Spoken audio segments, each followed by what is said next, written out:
So in the Christmas Battleforce boxes, we've got the Imperial Fist and Raven Guard, but it looks like there's at least fairly decent odds of the rest of the chapters getting a similar box set themselves. Let's talk about Games Workshop's packaging and rumours, and what it might mean for some more Space Marine chapter specific box sets.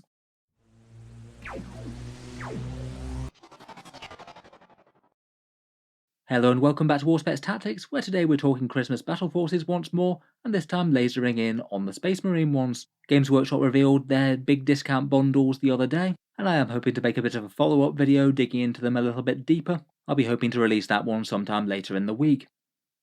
However, the subject of today is perhaps one of the things that a lot of people noticed immediately when Games Workshop unleashed these box sets, in that the Space Marine ones look very different to the other ones, and it's kind of intriguing that they look kind of similar to the launch boxes that had come out for certain other factions like the Leagues of Votann or the Chaos Knights or things. Some nice snazzy new artwork for the faction, alongside a symbol representing them, as opposed to the more traditional Christmas box set style releases like you can see on the bottom right here. I saw people comment that on Games Workshop's Facebook post, and it was also one of the top voted comments on my previous video, so thank you for Shania Mond and plenty of others for pointing that one out. It does make me kind of wonder if something slightly weird is going on behind the scenes with Games Workshop's releases. Maybe they've just decided that it might make sense to put a few more Space Marines in the Christmas box set releases, as it does look like they're sort of repurposing different boxes from something else to try and bulk out the numbers of them. There's a couple of different reasons for that, obviously the different appearance of the boxes, but also the fact that there were 6 Christmas Battleforce boxes last year, not 8 of them,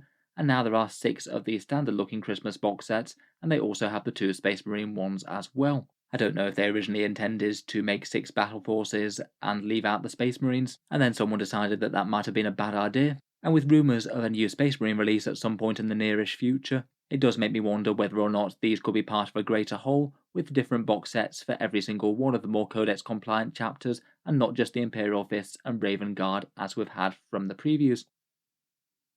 Games Workshop has only really given us so much of a glimpse into the future at the moment. We know that the next Codex after Guard are the World Eaters. We know that they're launching some sort of end of 9th edition campaign called Arcs of Omen, which is perhaps all a bit mysterious and not very clear as to what they're going to be focusing on, but it does look like Chaos are going to be pretty central to that whole story. Otherwise, with rumours from a while back, the other thing that was supposed to be following the Votann World Eaters and Guard was another round of Space Marine releases, though perhaps that isn't exactly the biggest gamble in the entire world, seeing as Games Workshop tend to release a Marine Codex once every 2 to 3 years anyway. The things that have been most widely reported tend to be a Redemptor variant with a melter weapon of some sort, plus some new jump primaris of some sort, though I've heard different things about either ranged or melee versions. Alongside that, there's supposed to be new revamped versions of the 9th edition Codex supplement books, things like Ultramarines, Salamanders, White Scars, and more. Again, they make complete sense to have re-released in 9th edition, seeing as they came out in 8th, and I believe that they're now the only books that came from 8th edition that haven't had 9th edition rules re-released for them.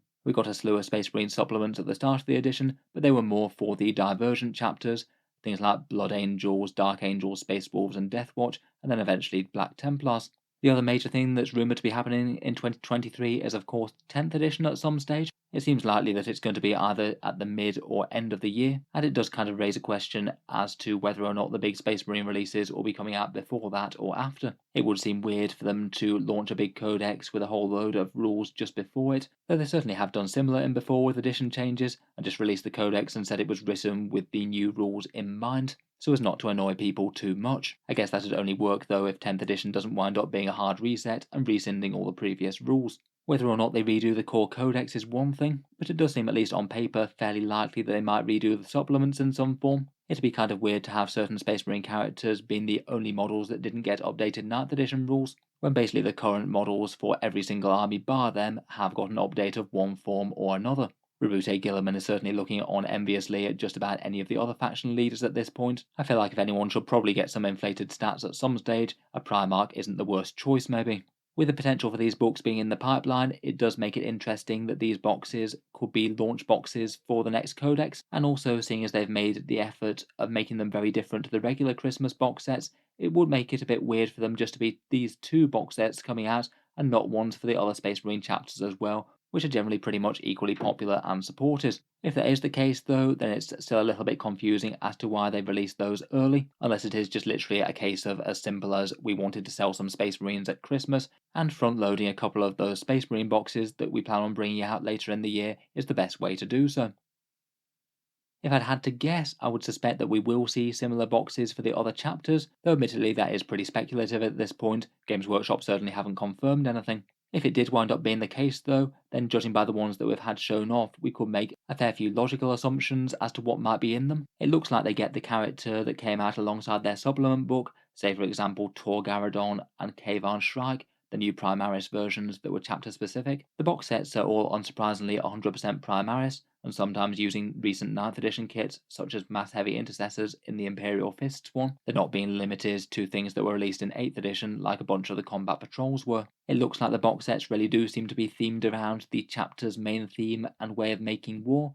The Imperial Fist one does look very resolute bolter gun line with all those heavy intercessors, and the Raven Guard one was very sneaky Phobos Marines. It looks like both of the ones that we've had so far can be fielded as their own standalone detachment, the Imperial Fist one as a patrol, and the Raven Guard one as a vanguard. So again, seems at least fairly likely that the others would follow that pattern, and if they're similar to these ones, they'd be around about the £120 to £130 mark, or around $200 to $210, around about €160 maybe. Finally, judging by these ones, they look like they equate to around about 700 to 900 points in game. By all accounts, they look like they've got a look and feel of a big combat patrol led by a special character.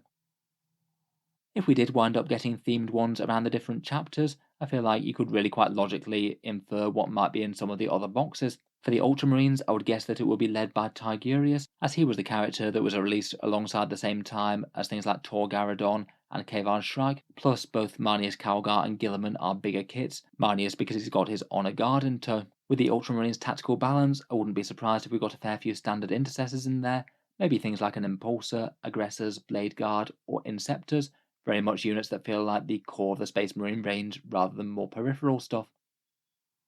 For the White Scars, it'd be Corsaro Khan leading it, almost certainly Outriders, maybe in multiples. It would be quite cool to see a White Scars box with say 9 Outriders in it.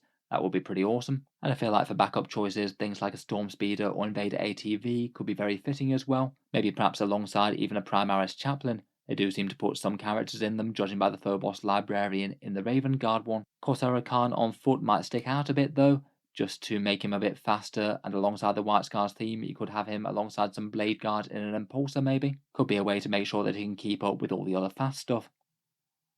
For the Iron Hands, it'd likely be Iron Father Fyros leading it. I feel if there's ever going to be a chapter that's going to be going into the heavy support section and maybe a Space Marine Spearhead, it'd be them.